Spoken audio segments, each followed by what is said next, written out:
Hey, good evening, everybody. Good morning, good afternoon. Today is, well, right now, it's Thursday, February 19th. This is the Dunker Bunker, the headlines from ConfessingBaptist.com, your weekly audio source for all things 1689. I'm one of your hosts, Junior Duran, and with me tonight is, as always, the lovable, huggable Jason Delgado. It, it it's Jason Delgado. it still makes me laugh every time Um, you say 1689 instead of 1689. It's funny. I can say 1677, right? You could, yeah, yeah. You know what's funny is I in the 69 conference, their lectures. There's one guy who says, well, he mentions the Second London Baptist Confession of Faith, and he says from here on out, I'll just call it for short instead of saying this. Everyone else said the 1689, but he said the 2LBC, and so he's like in Yeah. 2LBC, it does it, and the 2LBC, but it threw me off because even though I know what he's talking about, I rarely hear anyone ever say that, so it's funny. Anyways, you say 1689 to you're always the contrarian. You just kidding. Right? Well, we have lots of news, so let's jump into it. I'll go ahead and kick us off. This is pretty exciting news. The Logos Baptist Covenant Theology Collection, the 17 volumes, is now out. It's now in production, and you can get your hands on it this very second. I have all of them. But if y'all remember, it'll be a couple of days, and it'll be exactly a year since we let y'all know about this potential project that Logos was going to work on. That is a lot of 17th and a couple of 18th century covenant theology works by particular Baptists and some other guys. If it gathered enough support, then they were going to make it a thing. And thanks to Confessing Baptists and many others all around the world, they were able to make it happen. And if you got in before May 9th of 2014, you got it for $18. And like we told you back then, Wow. pre-pub is the cheapest you can get it at. Eventually, it goes up once it's gathered enough interest, and I think they were offering it for like $99 for a while. But once it's in production, like it is right now, then this is the How much is full it, Jason? price. It's currently $169. So if you got it 170, for yeah. $18, man, you got a deal. And that's what we said. Yeah. We reported that accurately. So whether you got it for $18 or $169, a couple things I should clear up because I saw some people saying this on Facebook and Twitter. It's like, oh, well, once I can afford Logos, I'd love to get my hands on that or this and that. Well, I don't have Logos, but I got my hands on this. And that is, usually when people think of Logos, they think of the subscription service or buying one of the packages like the silver, Yeah. gold, platinum, the things that cost like $1,000. You can lease your house and sell your first child Yeah. for.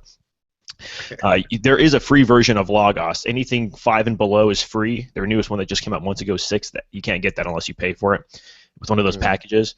But there's also various ways you can read stuff you buy from them. They have several different apps. You can read it online at biblia.com, and they also have features that you can send it to your Kindle. So that's really cool. I have not tried that yet personally. That is a new feature they offered just a couple months ago. I saw they can do that, which is really cool because I know a lot of people are like, man, I wish I could send this to my Kindle and read it. Well, you can now, so that's really cool. Also, if you have a certain kind of Kindle that can read web pages, you can access all this from biblia.com. So lots of ways. They're open. Well, I don't want to say they're opening up their service more because it's not. I don't want to make it sound like it's open source. They're making it more accessible, I guess, on other Yeah, that's platforms. better. So that's Yeah. better. But anyways, that's that for that. So happy reading for all y'all that got that. And that is good news. So, oh, well, we'll talk more about it later on. But Yes. another news item, this year, excuse me, July 9th to 11th of 2015, the NCFIC, National Center for Family Integrated Churches, will host the Church Discipline Conference, and it features Jeff Pollard, Rob Ventura, Scott Brown, Dan Horn, Jason Dome, and more, much, much more. And it's will be held in Wake Forest, North Carolina. So Scott Brown has a blurb here. What does the Bible say about church discipline? So please join Scott Brown, Dr. Joe Morecraft, Jeff Pollard, Dan Horn, Jason Dome, Dan Ford, Rob Ventura, and others, and examine what Scripture has to say about this important issue. The conference will be held at Hope Baptist Church, again, July 9th through 11th, and it'll help you to help prepare you for this conference. They're asking you to give a copy of Lael Weinberger and Bob Renault's book, A Tale of Two Governments, free when you register. So when you register, you'll get a free book, and you can prepare for the conference that way. So here's a little conference overview. Some of the things they'll be going over, and it's like they got like 3 main areas. So they have. Let me scroll up. It's so huge here. The introduction. Well, I don't want to go through all this stuff. Church discipline and history. God disciplined sons. also another area, exposition of biblical text, dealing with the unforgiving, dealing with scandalous sin, dealing with disorderly conduct, dealing with divisiveness, dealing with false teachers, and just discipline of elders. Ooh, that's a big one. And that comes from 1 Timothy 5:19 through 20, Galatians 2:11-14. Other important issues is the third topic. Understand repentance. Should repentance always stop the chastisement? How should church members treat the disciplined? I bet you, Jason, that's going to have some 2 Corinthians in there. 2 Corinthians probably in that one. Mm-hmm. The case for elder presbytery discipline, the case for congregational discipline, Q&A regarding presbytery congregational discipline, church membership and church discipline. How does a family relate to a father and mother who have been excommunicated? And then legal issues surrounding church discipline and the state. So looks like a good conference. Again, that's July 9th through 11th in Wake Forest, North Carolina. Yeah, it seems like they're striving to be very thorough. That's 18 different subjects they're covering, all in church discipline. And as they say, you think it's more than just what you read in 1 Corinthians and Matthew chapter 18. So kudos to them for being thorough. Also coming up, we told you guys about the RP General Assembly. There wasn't much info out when we originally notified you all about it, but registration is now up and more info is available. So let me let you all in on some of this news here. April 14th through April 16th, 2015. It's going to be all those days in Mansfield, Texas, hosted by Heritage Baptist Church. There is a nice welcome letter. What's that? Yep. It's our backyard. In our backyard, except at that point I'll be in Minnesota, which is crazy. I know. I'm leaving in 3 weeks, going to Minnesota for a little bit. But anyways, there is a welcome letter on behalf of Heritage Baptist Church from one of the pastors there, Pastor Larry Vincent, who we've had on our show before. You all can read that. He writes specifically to RP churches and those who are wanting to see what goes on and be guests and kind of check out that association. So he welcomes you all there. We posted the links to the schedule, the travel info, and the registration and whatnot. The fee for a single person going would be $100, or not a single person, but just you yourself going would be $100, and couples is $160. Yeah, they always have good food there. They always have lots of time of fellowship. Yes. Man, I love fellowshipping at Heritage. Great place. The deadline to register doesn't spill your plate or spill your cup for you. I mean. Yes. Oh yeah. Yeah, they don't care. Man, yeah, my kids spill their stuff all over the place there, and they just whatever. they made up for it. There was one time Kenya was in the kitchen helping them, so.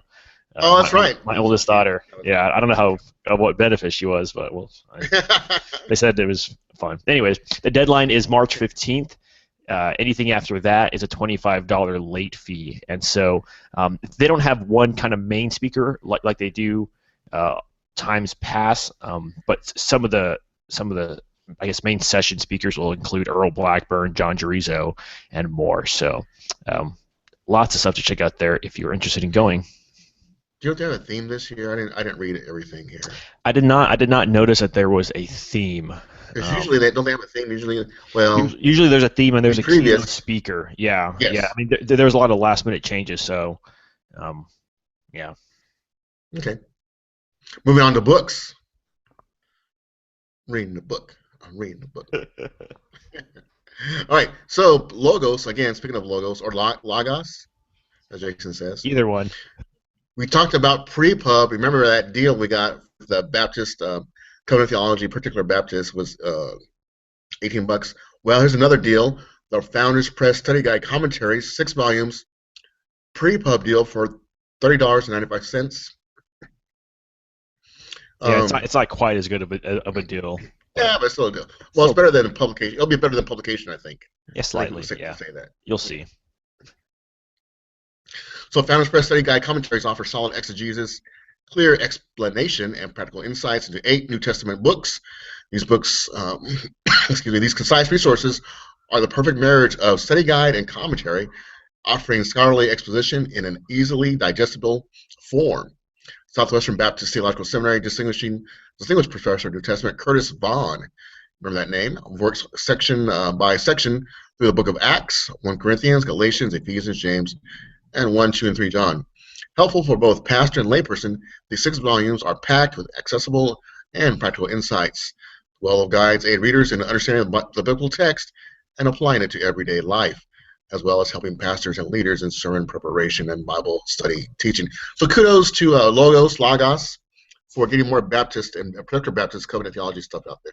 858 pages, if you were to yep, 6 print a volumes. version of that.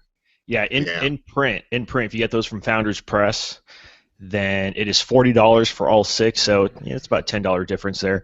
If you wanted them individually in print, it's $7.50. So there you go with that. Another resource we posted online, this is an HTML/PDF resource. This is one of the, we've talked about the book Covenant Theology from Adam to Christ by Owen and Cox many, many times on here. This is one of the appendices. It's the appendix by Richard Barcellos of this. It's called John Owen and New Covenant Theology. John Owen and New Covenant Theology. Owen on the Old and New Covenants and the Functions of the Decalogue in Redemptive History in Historical and Contemporary Perspective. And in this 23-page PDF, Richard Barcellos interacts with some of what John G. Reisinger claims that Owen's view of the Old Covenant was a legal works covenant, and he interacts with that. And he also interacts with another New Covenant theology advocate, Tom Wells, who's that 2002 book, or he was one of the authors of that 2002 book about New Covenant theology. So that's a big resource. We had featured that before, Junior. Actually, we had featured that from your the page you had previously had on New Covenant theology. What was it called? That Baptist wiki you had made a while back. Credopedia, yeah, which is now ceased and kind of converted over here. But we had featured this previously on our confessingbaptist.com/NCT, which is kind of our roundup of all the New Covenant theology interactional resources we have on that. The PDF seemed like it was a little older. This one looked like it was easier to read, so I went ahead and highlighted this. Also, Brandon did put in HTML format, so the links work and this and that if you want to read that online and whatnot. So, and if you have other sound services that could read off HTML pages, then you can do that. So there. This is quite timely considering that Dr. Barcellos will be giving a lecture at the Greenville GPTS Spring Theology Conference on the new NCT and the law, or the Decalogue. So timely there. And now on to one of our new favorites. Well, I don't know how new it is, but it's new to us. I think we discovered it last year, maybe. I think so. It's a new e-journal. It's a Journal of Baptist Studies, Volume 7, 2015. It's out now. It's a PDF. It's online only. It's journal. It's available online only as PDF. The title of this Volume 7 is One Holy Catholic and Apostolic Church. And just a reminder, so what is the Journal of Baptist Studies? It's an electronic, peer-reviewed journal dedicated to the study of Baptist history and thought. The journal is produced under the oversight of the Board of Editors representing numerous Baptist denominations, both religious and secular institutions. JBS, Journal of Baptist Studies, does not advocate a particular theological or denominational agenda, but rather reflects the scholarship of individuals who identify with a number of positions and affiliations. The journal is available online for free and is independent of any institution. And so this is volume 7. Check out the other 6 volumes, a lot of good stuff in the other 6 volumes as well. And again, it's free. I thought it was really good. And so it'll be, like we said before, a mixed bag. But there's bound to be some good stuff in there. And you might recognize some of the authors' names as well. Yeah, it's interesting because we mentioned last year how at the 2014 ETS annual meeting, there's a group of Baptist studies stuff that was going on, and 4 of those are published in this, and they're each they each deal with that title of the One Holy Catholic and Apostolic Church. Those the 4 marks of the church, or I guess the historic 4 marks of the church. So from a Baptist perspective, so very interesting. I was kind of scrolling through, seeing names like Spurgeon and Keach and things like that, and Hagen's one of the guys on the board of that group too. So he also does some of the book reviews. But yeah, when you add it all up together, I think it was like 103 pages total. So that's a pretty substantial free PDF they put out. So yeah, thanks for that to them. So well, with that, let's move on to audios and video. First, our interview. This is interview number 80 with Scott T. Brown, and we went through one of the books that he edited, A Theology of the Family. We talked about him. It was cool because it was the first time we ever had him on, so we talked about him. We got to know him a little bit. He told us about his hippie days when he was a beach bum and got saved in the Jesus movement. Went to Calvary Chapel, things like that. Oh yeah. So in his young, early years. Peter and I both have history with Calvary Chapel, so we know a little bit about that. Not that much history, though, as he did.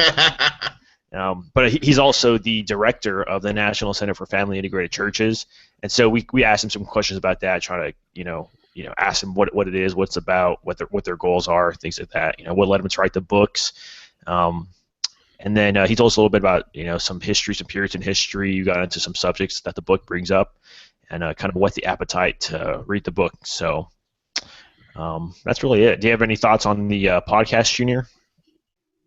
No, I mean, I'm looking for the conference. I'm looking forward to hearing the conference because I'm sure we'll make it available. But yeah, no. Oh, which conference? The Church Discipline Conference? Yeah, right. Yeah. Because I was thinking, like, how often do you hear about that for a conference, that title or that theme? Church Discipline, yay! I can't wait to go to that conference. Yeah. But I mean, honestly, it's a very important mark of the church as well, and that's a big thing. So, one of the keys to the kingdom. Yep. Yeah, glad they're making the effort to help clarify some stuff on that. And he also mentioned the other conference they're going to be doing during October, the Highway to Holiness one, which they haven't put out any names yet or who's a part of that. So once we hear about that, we'll let y'all know about that. But if you remember last year, Sam Waldron was one of the speakers. Yep. So anyways, but I think that's that. Well, I guess that brings us to your favorite part, the opinions. Give us your opinion. Yeah. All right. First up, we got Tom Chantry, and again, love his posts and his comments, and always appreciate them. This one we're featuring tonight is this just one of them? His? I thought there was more to him. But Spurgeon versus Spurgeon, right? There is more to him. Okay, good. Further reflections on the doctrine of divine impassibility.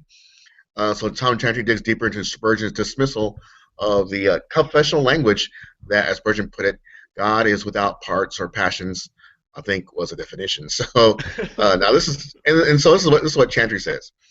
This is curious indeed. In 1882, Spurgeon would say that he often inwardly objected to the confessional expression of impassibility. We can certainly take him at his word, but we now need to wonder whether he understood what that expression intended. For like it or not, Spurgeon in 1855 clearly articulated the very arguments which the confessional generation applied in favor of that doctrine. And what Spurgeon says in the above paragraph applies to the love of God, and clearly he intends to so apply, then perhaps he did believe in divine impassibility. Is it possible that he held the view but did not understand the phrase? And so, there's the definition, and then there's the theological construct, as Dr. Bob Gonzalez calls it, right? So we have we know what the Trinity is, but then most people say, well, I'm not sure what the Trinity means or whatever, or the word Trinity, So I think it's like that. So we have the definition, then you have the word, this is what Tom Chantry is saying. Is it possible he held the view but did not understand the phrase? So as always, Tom Chantry is good stuff. Yep, food for thought. Food for thought. So get a buffet plate. My lips are so fat, you might gain weight. I forgot. I don't even know who sings that song. That just popped in my head. Sorry. Well, on to a more serious matter. Earlier this week, this was Monday that James White wrote this. This post is titled "Breaking the Cross, Killing the Swine, Truly Thinking About ISIS and the Murder of 21 Coptic Christians." And here's what James White wrote. "They supplicate what they worship and die upon their paganism. These are the subtitled words shown in the 5-minute ISIS video, right as they were showing the beheading of 21 Coptic Christians on the shore of Libya. At the most gruesome point of the explicit video, as men kneeling on their backs of the victim are literally sawing through their necks with knives. Those are the words on the screen. Coincidence? This is a thoroughly edited video. It is no coincidence. Western media overlooks these words. Christians cannot. Theology matters. It matters to worldview as well. And when it comes to ISIS militants, it is vital.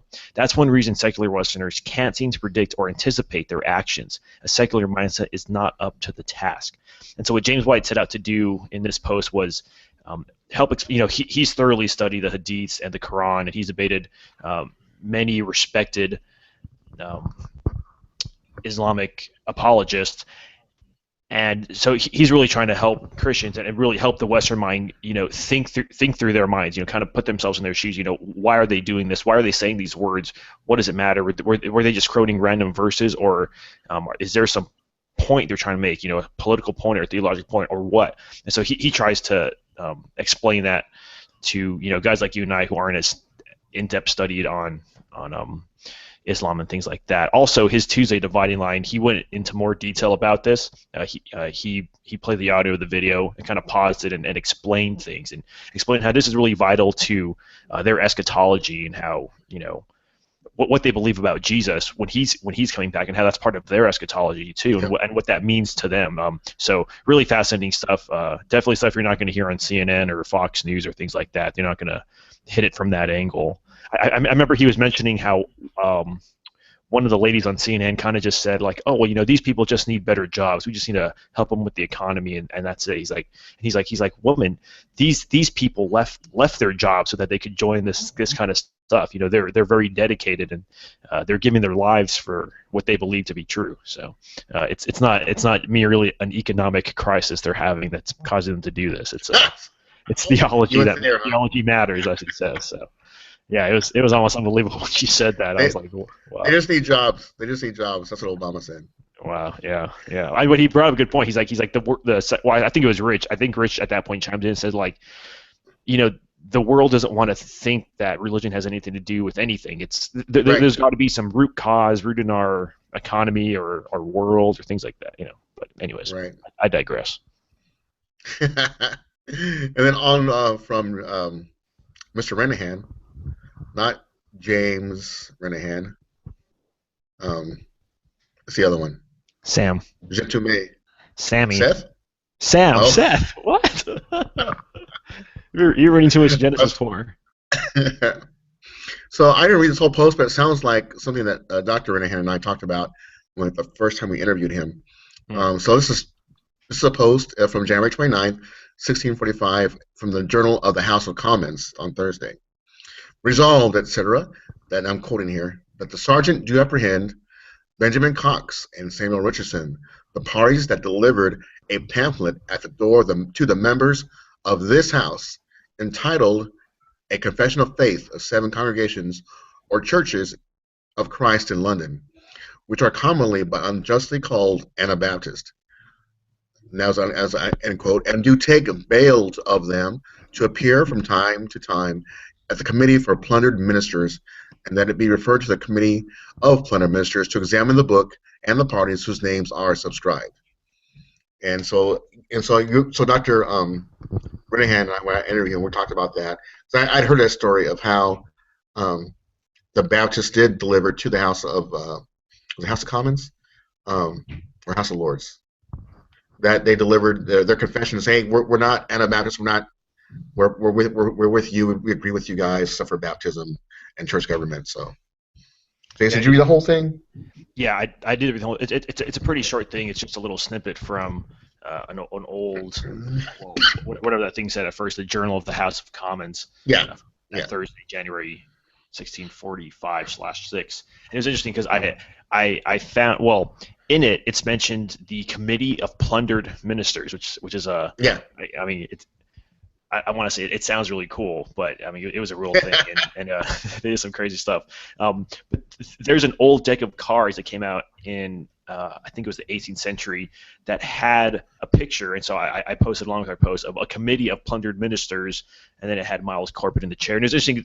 The same day I was reading it, I was reading chapter 5 here of this book, Recovering a Covenantal Heritage, which is Mike Renahan's. Chapter 5, the Anti-Paedo Baptism of John Tomes, and on page 128 he mentions the plundered ministers and the chair at that time, who was John White, that John Tomes was interacting with. So it was really interesting because I never heard of this plundered ministers before, and then I saw it in 3 different places in like one day. So weird stuff, but anyways, I digress. Definitely worth reading. You'll like it, Junior, because you like that old historical stuff, but Wednesday was Lent, or Ash Wednesday. I guess this is the Lent season, and so there were a couple new posts that some particular Baptists had posted. Aaron Hoke, for one. I actually want to read his intro. The rest of them I was kind of give you the brief. Who talked about it? He wrote, "And granted, there is no command to commemorate the birth, death, or resurrection of Christ, but the way we do those things is through ordinary worship, gather together as the people of God to sing, pray, receive His word, and observe the sacraments. Wonderful. But on Ash Wednesday, folks gather together to do things and smear ash on their foreheads. Jesus gave his church two beautiful gospel pictures, baptism and the Lord's Supper. Ash Wednesday adds a third picture not ordained by Jesus or commanded by God. Adding things not prescribed by worship to worship is not wise. I believe it is, as many observers of Ash Wednesday and the Lent season it kicks off, point out, beneficial to think of our sin and our need for repentance to actually repent. I believe that prayer and fasting are a good way to do this, though as noted in posts several years ago, this typically happens. What typically happens in Lent is not really fasting, and there he's talking about how people give up different things for Lent when the Bible talks about fasting, it's talking about food, and then the reason for that is for more prayer. But anyways, I believe that meditating on our sinfulness and need is helpful preparation for truly appreciating the resurrection of Jesus. But I also believe that Jesus himself gave us the perfect way to do that. It is by remembering his finished work in our observance of the Lord's Supper. Here we remember and have our faith fed by what he has done. Ash Wednesday and Lent dangerously try to reproduce in our lives what Jesus went through in 40 days in the wilderness, which tends to emphasize what we do. Dear friends, Jesus went that experience. Oh man, my Evernote just refreshed like you said it did yours. Sorry. Jesus underwent that experience in the wilderness so that I don't have to. He earned acceptance with the Father because I never could. Because I never could. Mm-hmm. And this was our Ash Wednesday Lent roundup. It also included posts from previous years from Richard Barcelos, Tom Chantry, Jeremy Walker, and more. So if you're interested in that, feel free to check that out. You know what I really liked about that pastor's post is how he really just he kind of just put the positive spin on it, like here's why we disagree with it, but here's why we already have stuff what you're kind of looking for. We already have pictures of God already gave us pictures of Jesus, if you will, in the Lord's Supper and baptism, and we remember his death every time we take the Lord's Supper. So, yeah. Yeah. And again, that's a new one, but there was some good responses from last year, so that's concluded in the roundup. And next year, I want to encourage you listeners to post about Mardi Gras or Fat Tuesday, because that's another practice that bothers me. To me, it's similar to the tradition of like bachelor and bachelorette parties, right? Oh, I'm getting married, so let me go out and do this, and then Mardi Gras and or Fat Tuesday is the same thing. Oh, I'm going to fast, so let me commit every carnal sin I can today. It's like, how could you think that's a good idea? Yeah. Yes. So next year before Fat Tuesday, write some posts on gluttony, on making excuses for your. Well, I mean, just the idea, like, do you really you're preparing to commune with God, so you think, I mean, where's your heart? You know what I mean? Like, you really love this person.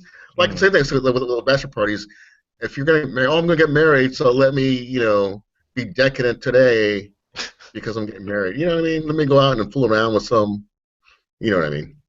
I mean, do you really love that person? That's what I'm saying. Not very wise. And doesn't jive with the I guess the intent of what you're preparing to do. That preparation. Okay, that's enough of my soapbox, but moving on back to Sam Renihan.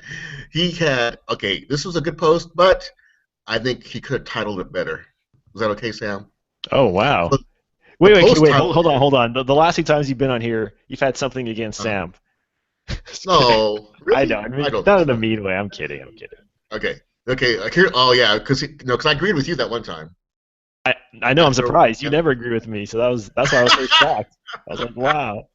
Okay, so here's his original post title, and here's how I would do it differently.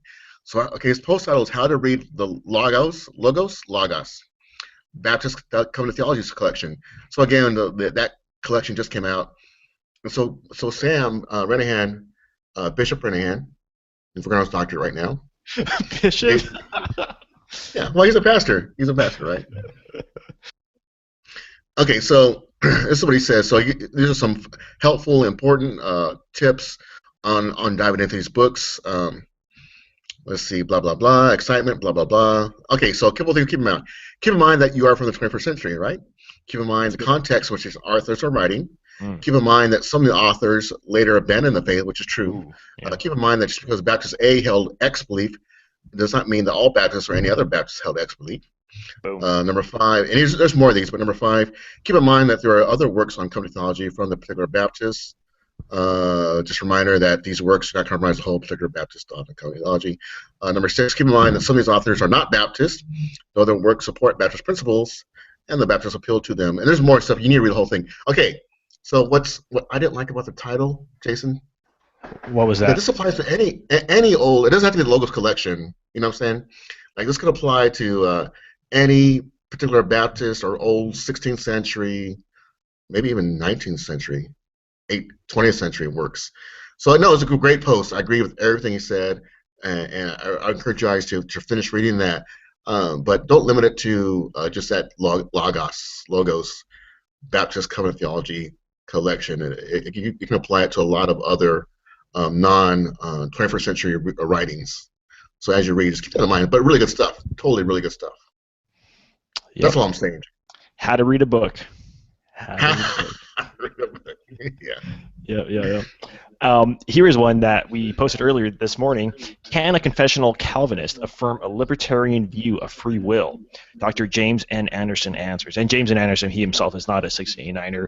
He subscribes to the Westminster, which Jason, why do we post this? Why do we post this? Well, because he interacted with a book by Oliver Crisp called Deviant Calvinism, where he argues for libertarian Calvinism, kind of a broader view of confessionalism, Calvinism, as he puts it. And he says it's compatible. Right. So he does that. So he examines the Westminster to look at it, and then in his newest post, he asks the same question. He's like, "Well, can Reformed Baptists do that? Maybe their confession is different." And he goes to show, and he actually winds up kind of studying that our statement's actually kind of a little bit stronger. So interesting stuff. So feel free to read that for yourself. He has lots of info on that. And to be clear, libertarian is not in relation to politics, right? Like libertarians, it's more in relation to free will. So libertarian free will versus compatibilism, which is what Calvinists are. So that again, that's from James Anderson, and it was about the 1689 confession. All right, so now we're going to move on to the Baptibots, and Jason will do the podcast first, and I'll get on to some blog articles. Yes, podcast. Again, we only had us and James White putting them on. Did you notice I've been doing them every week? I have so many. I just got to put them out, and if I don't put them out, they're going to not be timely anymore. But anyways, podcast-wise, we told you about James White's one on Tuesday, thoughts on ISIS, Muhammad, Islam, and Facebook comments. And then the one he did today, and then the one he did today, he had an in-studio guest. Yeah, he had J.D. Hall on, and they talked about his debate. Remember we talked about his debate on theonomy that's coming up? That's actually tomorrow. So he talked about why he's in town, it's about that debate and whatnot. And then they went through that Rob Bell and Oprah talk where Rob Bell says stuff like you would expect Rob Bell to say. So, So if you want to hear Rob Bell, then there you go. And Oprah. I mean, what do you expect when you put those two together? I don't know, but there you go. So, Junior, you want to highlight some of the blogs, the Baptibot? Yeah, just again, there's a ton. So the Baptibots are awesome, and you need to get that feed or get them on your Twitter account. But this is just a few of the things that we're going to highlight. So J. Brandon Burke's arguments against Christianity, and he's dealing with these objections. Episode 1, Ultimate Truth. Number 2, Not Enough Evidence. Number 3, Shouldn't You Keep All of the Law, which is always, people get, it's a classic argument against Christianity. And then Tom Chantry, again, we love Tom Chantry. So he's dealing with this time with divine impassibility, and it's a series, and confessional subscription, divine impassibility and confessional subscription. So part 1, words and their meaning. Part 2, testimony of the ages. Part 3, your honor, I object. And then part 4, a final appeal. Again, that's Tom Chantry, divine impassibility and confessional subscription. Jeff Johnson, 10 Steps in Maintaining the Unity of the Spirit. Dr. Michael Haken, the Catholicity of Fuller. Jason, I really love that we're taking that word Catholicity back. Let's take it back, dude. Let's not let them have it. Let's take them back. I like rainbows, not because of what they represent nowadays, but because God made them and they represent something much greater. The covenant. I'm taking it back, dude. I know. Yeah. I'm taking it back. And then how to defeat the Islamic State by S.T. Poen. Am I saying that right? Yeah. That's just his. He doesn't put his name out there. Okay. But yeah. Just like a Turton fan. Like Turton fan. Yes, except more mysterious than even he. And then Dr. Sam Waldron, saying the amen, clapping, and hand raising in worship. Woo! And It that's sounds like he's getting all charismatic right there, right? I know, right? Yeah. The Covenant Baptist Theological Seminary, which just came out today. Well, wait, this is from a Baptist bot. Is it a post? It's from the Baptist bot. Yeah, yeah. It actually linked to their email newsletter. Okay. Yes. But yeah, Dr. Fred Malone on covenant theology. They have a bunch. So if you're on the Baptist bot, you might have seen this. That's what I saw it. They had a bunch of sample lectures available, some Q&As and other stuff. So check those out. Good stuff. Oh. Yeah, I'm clicking on it. Oh yeah, Reformed Baptist Covenant Theology sample lecture. Yes. Yeah, there's one of them out there that you can watch. But yeah, it's also on their Path Right thing, so that's a one-time, $20 fee if you want to watch this class, or you can do the monthly subscription, which I think is less than $20, so it's better just to get the monthly subscription. Or you can actually take the whole course. I think it's $150 for all the credits and whatnot. For credit, yeah. For all that stuff. But yes. But that brings us to Twitter, and man, there's a lot of good stuff on Twitter as well. Let me go through these. The first one is a update from Conrad Mabewe. If you remember, he was in the Americas, and since then he's been traveling all throughout England. I saw him like all over the place. But this was interesting. He wrote this on February 16th. It says, "Last Thursday, after speaking at the Pastors Retreat, the Pastor Study Retreat in London, I traveled to Leeds. Is that how you say it? Leed? Mm-hmm. To Leeds to visit Errol Hulse. I delivered to him a book in which his church members had written personal notes to thank him for his role in helping the reform movement in Zambia generally and Kabwata Baptist Church in particular." That's the church where he's a pastor. Wow. Errol suffered from a stroke in November 2013. If you remember, he was supposed to come to a conference here in the States, but they had to change it last minute because he had that stroke in November 2013 while ministering in South Africa, and is now in a nursing home. His left side is paralyzed, though his mind is still sharp. It was wonderful to spend time with him, this Mr. Valiant for Truth. Pray for him. And then in the photo, he shows some of his comrades there and his nurse, who's also from Zambia.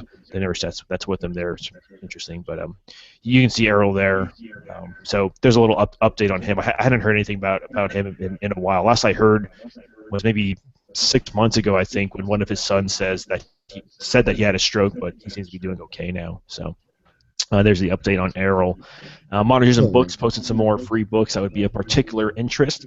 An Exposition of Hebrews ebook by A.W. Pink. That's in EPUB and Mobi formats. It's updated and improved, so that's always good.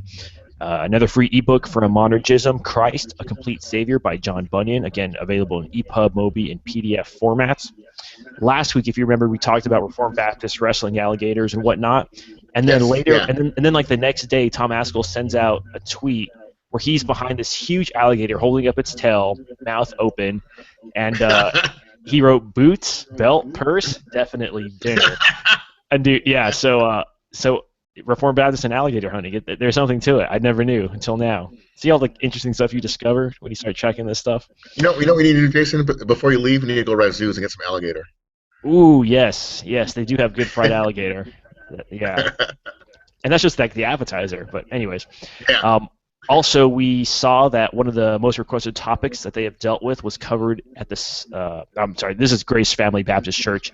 The Semper Affirmata 2014 conference is now on DVD. So if you want to look at that, and I think the most requested topic they're talking about is "Gay is not the new black," beyond the rhetoric applying biblical truth to the homosexuality debate. And they went into many other topics dealing with the government and human authority and things like that, if you remember that. Steve Weaver just saw an Orthodox Puritan Baptist, Hercules Collins in particular, Baptist Identity, is now available for pre-order. So we told you about that a while back. And it's funny because the list price is $105. When he tweeted this out a couple days ago, it said pre-order and save this much money, and it was $3. I was like, wow, $3. But now I just clicked on it, and now it's saved $5.25. So it's under 100. So they heard you. They heard you. Yeah. They heard our cries. So by the time this time next year, it'll be like it might be within. It might be now it's under 100. Maybe it'll be like 50 to 30. Maybe it'll be like bucks. Who knows? I was kidding. I don't know. But anyways, that's there if you can afford that. Right. Also, Free Grace Press, which Jeff Johnson is behind. He tweeted out this beautiful picture of one of the Baptist reprints that Free Grace Press is doing. It's The Glory of a True Church, Benjamin Keach. Beautiful looking book cover. And it says, if you love the church and if you love Keach, then you will love this book. That's all it said. Very mysterious. And some guy's asking, like, oh, wow, when is this coming out? And he said March 1st. And actually, we will have some of those copies to give away, and we'll be giving you guys some more info on that once that comes up. And yeah, Free Grace Press is up to a lot of other good things. I don't think I could say exactly what else they're up to. It just has to do with books and Keach and covenant theology and like over 500 pages of good stuff. So if you can't put all those hints together, then, well, sorry.